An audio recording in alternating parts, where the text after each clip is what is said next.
ನಮ್ಮ ಮಾರ್ವಲ್ ಕಂಟಿನ್ಯೂಟಿನ ಯಾವಾಗ್ಲೂ ಸಖತ್ತಾಗಿ ಮಾಡ್ತಾರೆ ಅಂತ ನಮ್ಮೆಲ್ಲರಿಗೂ ಗೊತ್ತು. ಆದ್ರೆ ಈ ರೇಂಜ್ ಮಾಡ್ತಾರೆ ಅಂತ ಅನ್ಕೊಂಡಿರ್ಲಿಲ್ಲ. ಏನಂದ್ರೆ ಥೋರ್ ರಾಗ್ನರಾಕ್ ಮೂವಿನಲ್ಲಿ ಬರುವ ಒಂದು ವಿಷಯಕ್ಕಾಗಿ 6 ವರ್ಷದ ಹಿಂದೆ ಬಂದಿರುವ ಮೂವಿನಲ್ಲೇ ಚಿಕ್ಕದಾಗಿ ಒಂದು ಡೀಟೇಲ್ ನ ಚಿಕ್ಕಿರ್ತಾರೆ. ಸೊ ಫಸ್ಟ್ ರಿಲೀಸ್ ಆದ ಥಾರ್ ಮೂವಿನಲ್ಲಿ ನಮ್ಮ ಥೋರ್ ನ ನೆಕ್ಸ್ಟ್ ಕಿಂಗ್ ಆಗಿ ಅನೌನ್ಸ್ ಮಾಡಕ್ಕೋಸ್ಕರ ಒಂದು ಕಾರ್ನೇಜ್ ನಡೀತಾ ಇರುತ್ತೆ. ಆ ಸೀನ್ ನಲ್ಲಿ ನಮ್ಮ ಓಡಿನ್ ಒಂದು ಡೈಲಾಗ್ ಹೇಳಿರ್ತಾರೆ,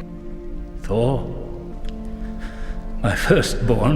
ನನ್ನ ಮೊದಲನೇ ಮಗ ಅಂತ ಹೇಳಿರ್ತಾರೆ. ಆ ಜಾಗದಲ್ಲಿ ಫ್ರಿಗಾನ ಒಂದು ಫ್ರೇಮ್ ನ ತೋರಿಸ್ತಾರೆ. ಫ್ರಿಗಾ ಅಂದ್ರೆ ನಮ್ಮ ಥೋರಿನ ಅಮ್ಮ. ತುಂಬಾ ಹೊತ್ತು ಅವರು ಜಾಲಿಯಾಗಿ ಇದ್ದಿದ್ರು. ಆ ಡೈಲಾಗ್ ನ ಕೇಳಿದ ತಕ್ಷಣ ಅವರ ಫೇಸ್ ನಲ್ಲಿ ಚಿಕ್ಕ ಚೇಂಜ್ ಒಂದು ಕಾಣಿಸುತ್ತೆ. ಅದು ಯಾಕೆ ಅಂತ ನಮ್ಗೆ ಅವಾಗ ಅರ್ಥ ಆಗಿರಲ್ಲ. ಅದಾದ್ಮೇಲೆ 6 ವರ್ಷ ಆದ್ಮೇಲೆ ರಿಲೀಸ್ ಆಗಿರೋ ಥೋರ್ ರಾಗ್ನರಾಕ್ ಮೂವಿನಲ್ಲಿ ಅದು ಏನು ಅಂತ ನಮ್ಗೆ ಅರ್ಥ ಆಗಿರುತ್ತೆ. ಏನಂದ್ರೆ ಥೋರ್ ಬಂದು ಓಡಿನ್ ನ ಮೊದಲನೇ ಮಗ ಅಲ್ಲ, ಓಡಿನಿನ ಮೊದಲನೇ ಮಗಳು ಬಂದು ಹೆಲಾನೆ. ಮಾರ್ವೆಲ್ ಬಂದು ತುಂಬಾ ಸೂಪರ್ ಆಗಿ ಪ್ಲಾನ್ ಮಾಡಿದ್ದಾರೆ. ಯಾಕಂದ್ರೆ ಕಾಮಿಕ್ಸ್ ನಲ್ಲಿ ಈ ತರ ಒಂದು ವಿಷಯ ನಡೆದಿರಲ್ಲ. ಕಾಮಿಕ್ಸ್ ನಲ್ಲಿ ಲೋಕಿಯ ಮಗಳೇ ಹೆಲಾ, ಓಡಿನಿನ ಮಗಳಾಗಿ ಇರೋದಿಲ್ಲ. ಸೊ ಇದು MCU ನಲ್ಲಿ ಮಾತ್ರ ಇರೋ ತರ ಒಂದು ವಿಷಯ. ಇದು ಅದೊಂದು ಚಿಕ್ಕ ಡೀಟೇಲ್ ನು ಮೇಂಟೈನ್ ಮಾಡಿದ್ದಾರೆ ನಮ್ಮ ಮಾರ್ವೆಲ್. ಈ ವಿಡಿಯೋ ಇಷ್ಟ ಆಗಿದ್ರೆ ಲೈಕ್ ಮಾಡಿ, ಶೇರ್ ಮಾಡಿ, ಕಮೆಂಟ್ ಮಾಡಿ, ಹಾಗೆ ಸಬ್ಸ್ಕ್ರೈಬ್ ಮಾಡ್ಕೊಳ್ಳಿ.